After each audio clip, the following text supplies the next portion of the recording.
여러분 안녕하십니까? Let's learn about topic. 토픽 쓰기 20점을 올리는 키 포인트 강의. 오늘도 지난 시간 이어서 표현 유형에 따른 문법에 대해서 공부해 보도록 하겠습니다. 자, 이제는 네 번째 유형이죠. 계획과 목적을 표현할 때는 어려고 합니다. 이런 표현을 씁니다. 예약을 13일 오후로 바꾸려고 합니다. 홍콩으로 일을 하러 갑니다. 목적이죠. 그죠? 목적. 그래서 목적을 나타낼 때는 어려고 합니다. 라고 하는 표현 쓴다는 거 기억해 주세요.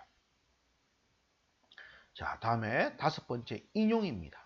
인용은 인용격 조사를 사용하죠. 그래서 라고 하다, 다고 하다 이런 표현을 쓰게 되죠.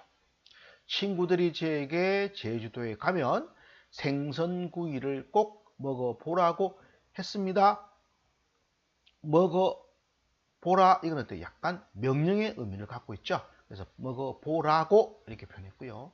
친구들이 저에게 제주도에 가면 생선구이를 먹어야 된다고 했습니다. 이거는 평서형인 경우에 다고를 썼죠. 그래서 라고 하다, 다고 하다 씁니다. 그 다음 졸업생이 도서관을 이용하려면 출입증이 필요하다고 들었습니다. 역시 평서형이죠.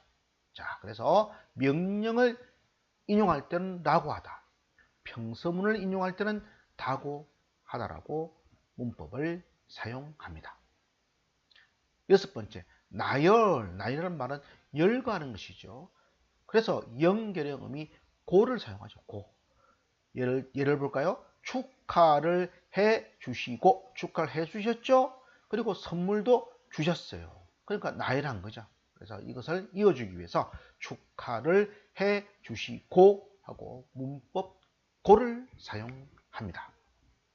일곱 번째, 시간 전후. 이거는 어떤 시간의 개념을 표현할 때 쓰는 건데요. 자, 전후니까 뭐뭐기 전에 전에를 사용합니다. 아침 7시부터 1교시가 시작되기 전에 되기 전에 이렇게 표현하죠. 회의가 끝나기 전에 이렇게 됩니다. 니은지, 언지의 경우에는 이것은 여러분 어떤 동안의 의미, 시간의 흐름을 표현할 때 사용하죠. 노트북을 산 지 5년 정도 된 것 같습니다. 이렇게 표현할 수 있습니다. 자, 그래서 시간 전후를 표현할 때는 문법 전에 니은지, 은지를 사용한다는 거 기억해 주기 바랍니다. 자, 여덟 번째 조건과 가정입니다. 이때는 문법 요소를 다면을 쓰죠. 괜찮은 시간을 알려주시면, 둘 중 무엇이 가능한지 알려주시면, 이날 예약이 불가능하다면 이렇게 표현할 수 있습니다. 자, 여러분 이건 조건이나 가정이라고 하는 거 직관적으로 느껴지시죠? 자, 그래서 조건과 가정 표현은 문법 요소 다면을 사용합니다. 아홉 번째, 감사와 사과 표현입니다. 자, 감사할 때는 감사라는 말을 넣어야 되겠죠? 그래서 주시면 감사하겠습니다. 무엇이 가능한지 알려주시면 감사하겠습니다.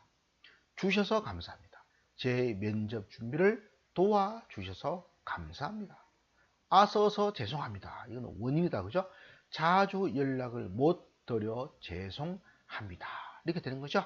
자, 이렇게 감사할 때는 감사합니다라는 표현을 쓰고요. 사과할 때는 죄송합니다라고 하는 문법 표현을 사용합니다. 열 번째, 설명입니다. 비읍니다, 씁니다. 앞에서 나왔죠. 앞에서는 뭡니까 여러분? 부탁이나 요청이죠. 이때는 그냥 설명하는 겁니다. 있는 사실을 쉽게 풀어서 설명하는 거죠. 성공한 선배들의 이야기를 들을 수 있습니다. 그죠? 6개월 전부터 한국어를 배우고 있습니다. 영어를 가르친 적이 있습니다. 도서관 이용 방법을 몰랐습니다. 가끔은 소리가 전혀 들리지 않았습니다. 비밀번호가 아직 제 메일로 오지 않았습니다. 자, 이렇게 평이하게 설명할 때는 비읍니다, 씁니다를 사용합니다. 마지막 추측할 때는 할 것 같습니다. 이런 표현을 쓰죠. 결과가 나올 것 같습니다. 이 호텔을 좋아하실 것 같습니다. 저에게 잘 맞지 않는 것 같습니다. 회사에 도착하려면 20분은 더 걸릴 것 같습니다. 약속 시간보다 더 많이 늦어질 것 같습니다. 자, 이렇게 추측을 할 때는 할 것 같습니다를 씁니다. 이렇게 해서 이제 표현 유형에 따른 문법 요소 11가지를 다 공부해 보았습니다.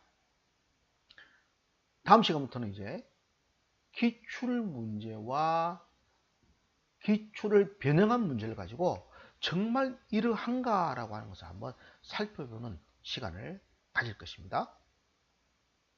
자, 그러면 끝으로 이제 답안을 작성할 때 어떤 유의사항이 있는지를 살펴봅시다. 첫째, 담화의 문맥에 적합하지 않은 어휘나 문법을 사용하면 안 되죠. 선생님이 뭘 강조했죠? 어휘와 문법 강조했잖아요. 그죠? 그러니까 적합한 것만 써야 되죠. 그 다음, 불필요한 내용을 더해서 추가해서 원래의 의미를 해쳐서는 안 됩니다. 철자법, 한글 맞춤법 같은 것이 정확해야 되겠죠. 그리고 글의 형식성, 격식성. 그죠? 이거는 글이 가지고 있는 어떤 표현의 유형이죠. 그리고 이것은 뭡니까? 격식성이라는 것은 어떤 높임법과 관계되는 이런 거죠. 이것을 정확하게 사용해야 됩니다. 그리고 답안에 가로 앞뒤의 어구를 그대로 포함해서 쓰는 것은 문제가 있을 수 있습니다. 그리고 답안을 한 문장으로 써야지 두 문장 이상 써서는 안 되겠다 이 말이죠. 네. 아시겠죠? 한 문장만 써요. 한 문장만. 아시겠죠? 자, 여러분 구독, 좋아요